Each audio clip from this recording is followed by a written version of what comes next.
welcome back to By Myself But Not Alone. This is a special episode featuring an interview with Joe Sib. Joe is the co-host of Jim Breuer's Light It Up Pre-Party, which, as you probably know, is the opening act for the 2018-2019 North American leg of Metallica's WorldWired tour. So this episode is out of sequence. We're currently working on the Winnipeg episode, episode 6, and the interview was conducted before the 21st show, the show in Fresno, just a couple weeks ago. But Joe was cool enough to give me his time for this interview, and I'm pretty excited to have had this opportunity, so we're going to go ahead and throw it out there. So the interview itself went really good, with one little exception. We had recurring noise. Shot Joe a text at 2 o'clock, just like we had planned, and he came on out, found me in the black ticket line, and we went around the building. We were going to do the interview outside, but right when we got started, some semis drove. There was a highway pretty close to the venue, and they drove on by and made quite a bit of noise, and Joe said, "No, why don't we run inside and do this?" So he knocked on the glass, security let us in, and we stood in the lobby of the venue. We found a corner and proceeded to do the interview.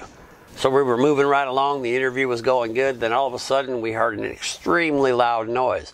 What the noise turned out to be was the drone practice. They used drones during the song Moth into Flame. If you've seen any of the shows on this tour, you'll know what I'm talking about. If not, you might want to go to YouTube and search up Moth into Flame. Check out what they've got going on. It's pretty cool. But the practice, you know, they were in the auditorium practicing, and it got so loud we had to stop what we were doing. Joe said, "Give it a minute. Doesn't take too long." He's familiar with the process. So we waited. They stopped. Then we got back to the interview. Well, this ended up happening 2 or 3 more times, so we went ahead and finished the interview outside. It was funny. We ran in to get away from the noise, and we ran right back outside to get away from the noise. But anyway, rather than sit here all day talking about the interview, why don't I just show it to you? So here's my friend Joe Sib. All right. I'm here with Joe Sib. Joe is one half of the Light It Up Pre-Party, Jim Breuer's Light It Up Pre-Party. I love this dude. Ditto on the love. But we're going to ask Joe some questions, and let's get it started. Alrighty, so as I told you before, Yep. After the first couple shows, the black ticket guys, the conversation was, who was that guy? You've got that face. You know, people thought you were in a reality show. People thought you might have been in The Godfather. The farms and stuff you do in your comedy act. You get it. Yeah. But so we're going to jump right into it. Let's go for it. How did you get this gig? Let's get started with that. Well, I mean, first of all, I got to thank Jim Breuer because, you know, first of all, he's a great friend. And I open up for Jim Breuer. I'm a comedian, and I open up for Jim Breuer out on the road. And what had happened was Jim, over the years, you know, has been great friends with Lars and James. So when we were out on the road together over the last year, this idea of Jim coming out to open up for them was being kicked around. And, you know, I never thought I would have anything to do with it at all. And I was just so stoked for Jim because, you know, he loves Metallica and he's such a metalhead. And I was like, oh my God, you know, if you go on the road with Metallica, that's going to be awesome. So then what ended up happening was as the year progressed, Jim took the gig. And over the summer, he's like, they said I can bring someone. And I was like, oh my gosh. He's like, dude, do you know how to DJ? And I was like, yeah, I mean, I know how to do what I think you'd want. And, you know, do you have the gear? Yes. And then over the summer, we just started talking more and more and more. And then in July, he went up to meet with Lars. And Lars, he ran the idea by Lars. He ran the idea by James. And they were like, Joe Sib, yeah, you can come out on the road. And at that moment, it really went from like an idea to a reality. But I owe it all to Jim Breuer. So there was no audition, obviously. No. No mention of any other guy. I think my audition was when I started opening for Jim Breuer doing comedy, because Jim and I talk music all the time, and then at his shows I would always play music, you know, that he dug, AC/DC, Judas Priest, all the bands I mentioned. And then I think when Lars said he could bring someone, he was just like, you know what, this dude knows music. Yeah. This guy can help me out with the show. So I was super happy to get the gig. Well, you're nailing it. Thank you. The music you pick. Oh, thank you. Is that a collective effort between you and Jim, or is that all you? You know, I mean, I know the stuff. You know, Jim's a huge, you know, Motorhead fan, Judas Priest, Iron Maiden. I mean, he loves, you know, he loves metal, and like kind of where him and I think you know, Cross is he just always says, like, one of the things that when we started putting together kind of like what we were doing was Lars and those guys they were like, look, man, play the music that you dig. Like they never came to me and said, hey, you have to play this. Hey, only play this. Don't play that. They never like when I did get the gig though, the first night in Madison, Lars was like, hey man, you know, everyone says, you know, you're into punk rock, like, you know, that's cool, man. Like, we grew up, and I was like, yeah, you know, GBH, Crucifix, all those bands. Yeah. Like, that was kind of the Corrosion of Conformity. Those were all the crossover bands when we were growing up.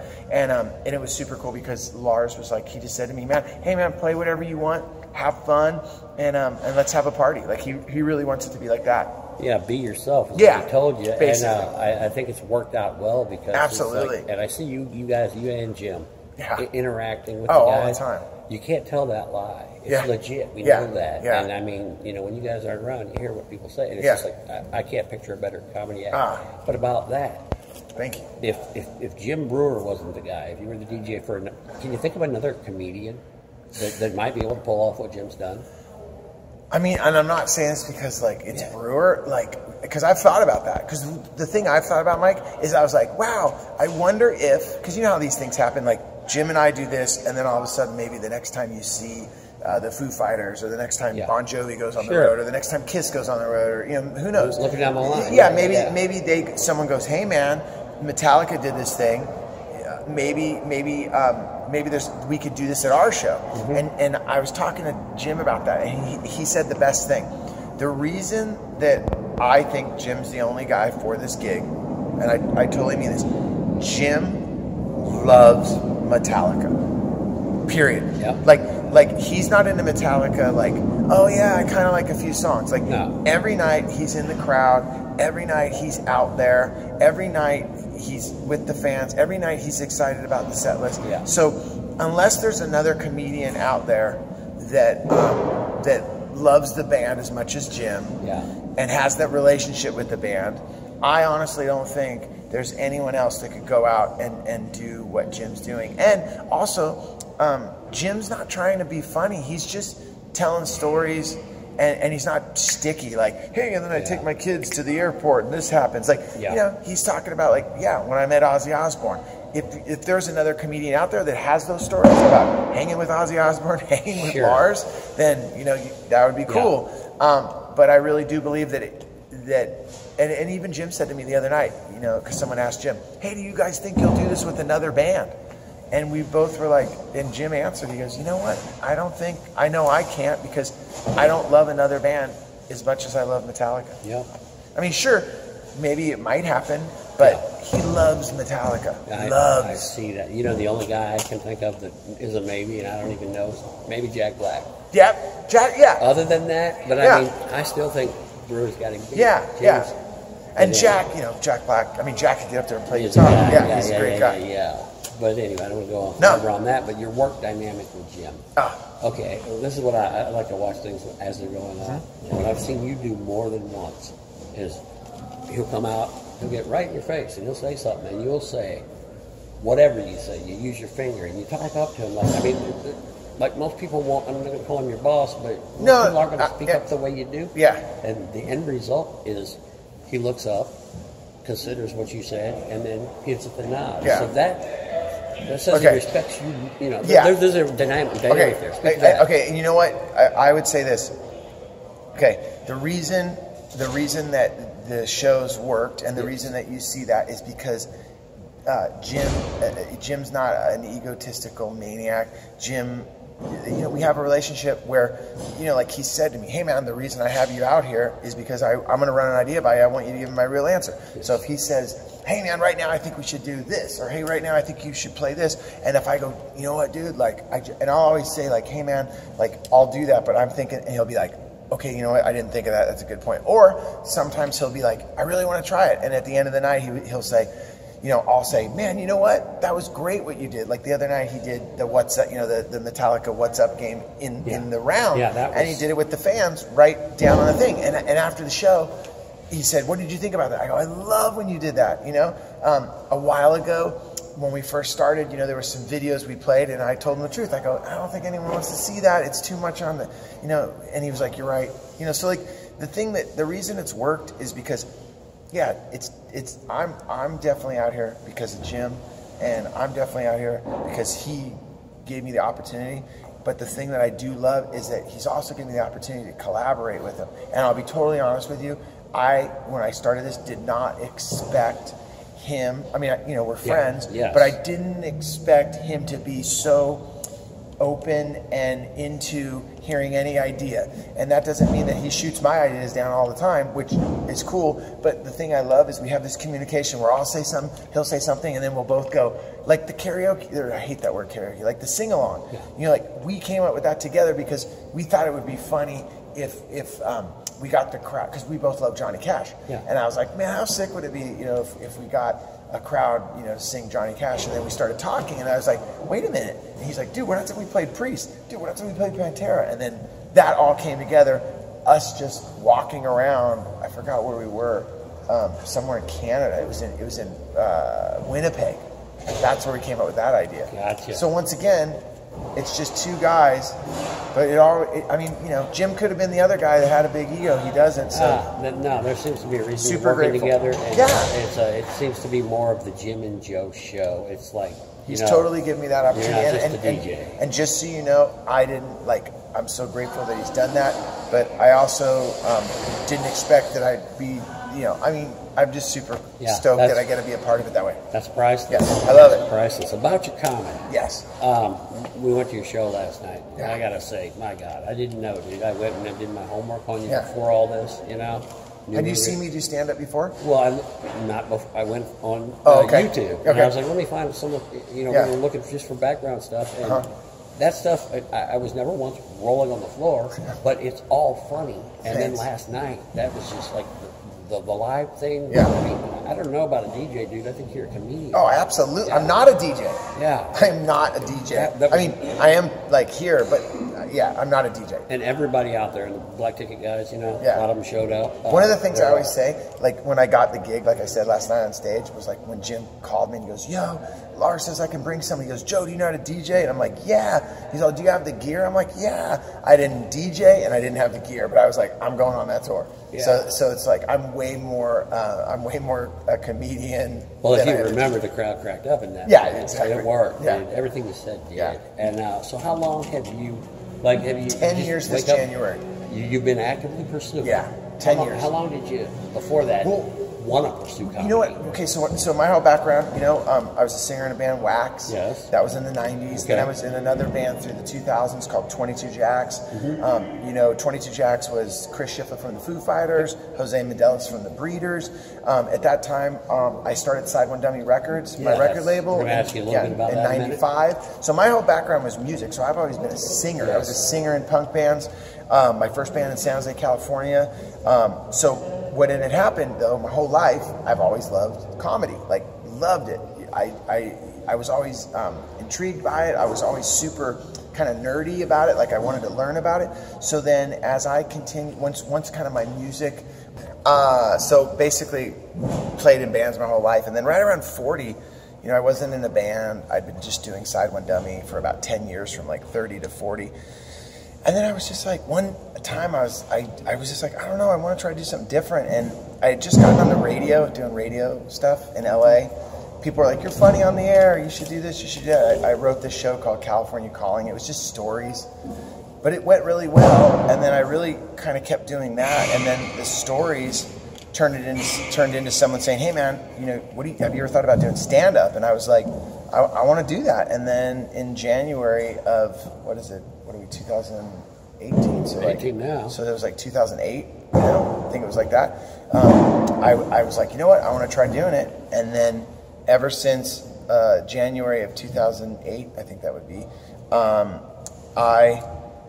2007, since January of 2007, every single week I've done either one or 2 or 3 spots a week, just working on comedy. And you're out there hustling it yourself. You're doing it all. Hustling it all myself. And then what ended up happening, you know, I do 5 minutes here, do 10 minutes there. Then all of a sudden someone said, hey man, can you do 15? Hey man, can you do this? And all of a sudden, you know, I'd feature for this comedian, I'd be the opening guy. Yeah. And then I'd go, okay, I did 3 shows, and then kept moving around, kept doing this, kept doing that. And then it kept building up. And last year I met Jim Breuer, and then he needed someone to open for him. Sure.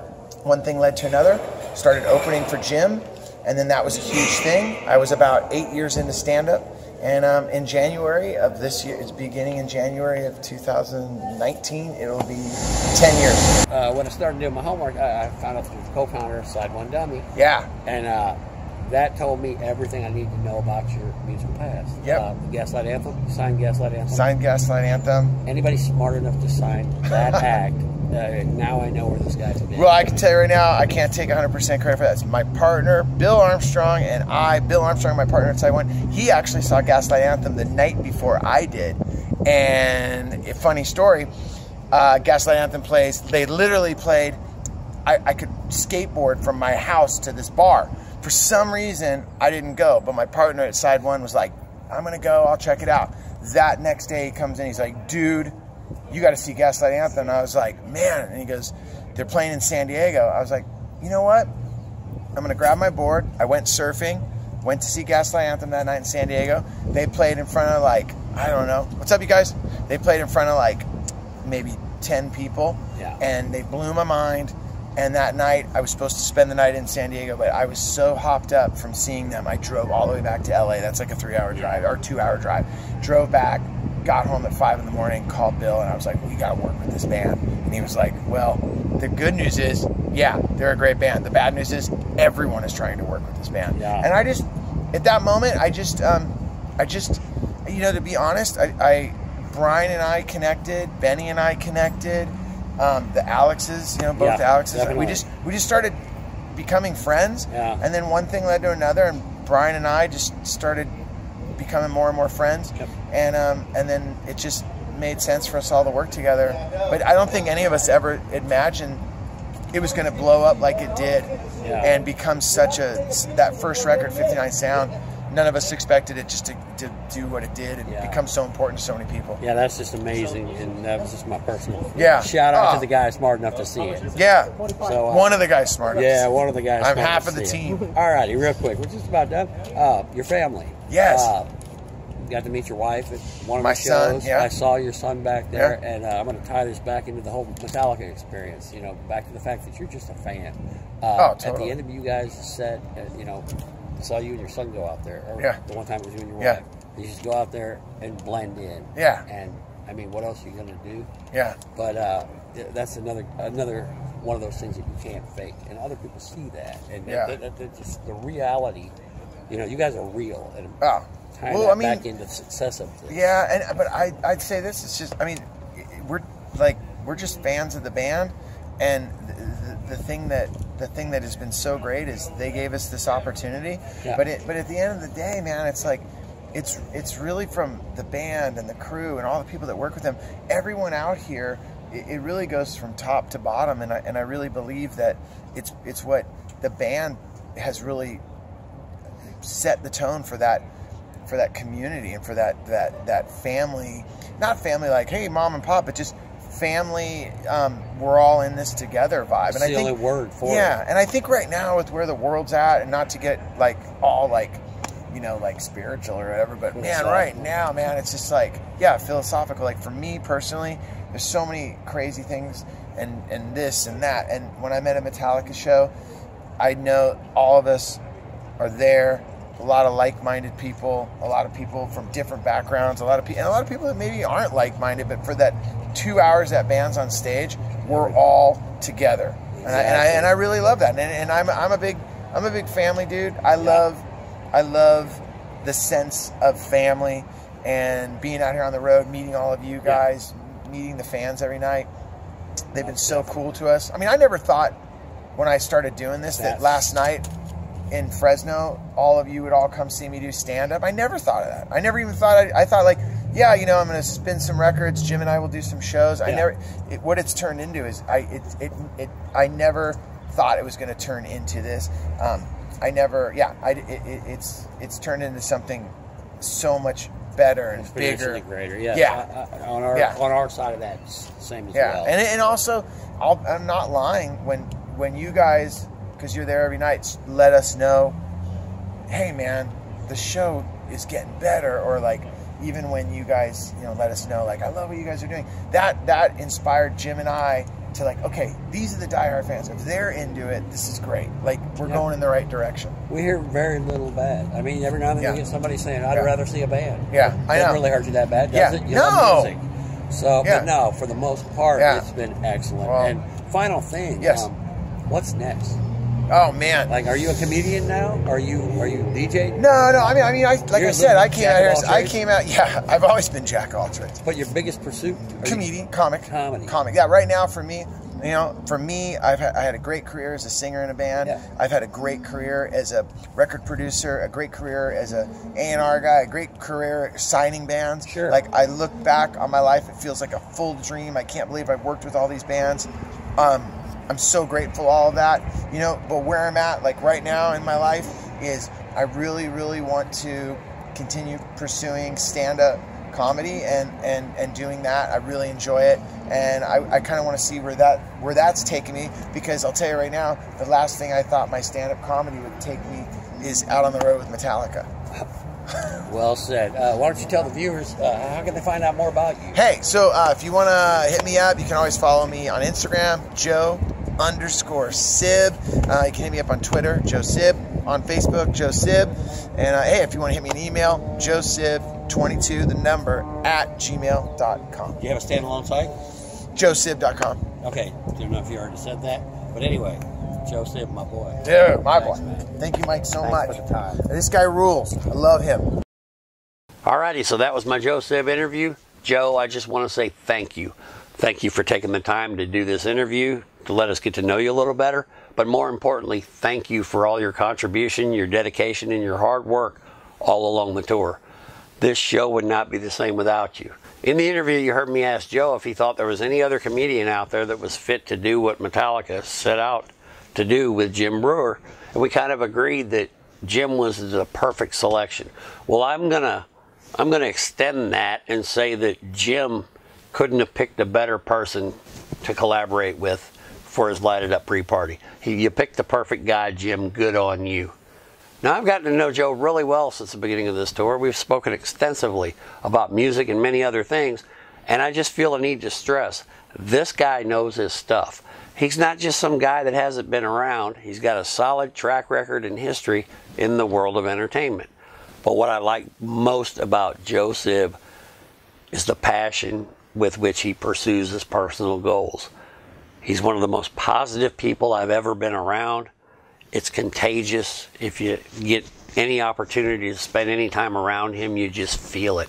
This guy's alive every second of every day. So Joe, once again, thank you for the interview, brother. I'll see you in Tulsa. Everyone else, please take a minute and check out some of Joe's work. He's got a Facebook page, he's got Twitter, Instagram, standalone website. He's got some stuff up on YouTube. The links are all underneath this video.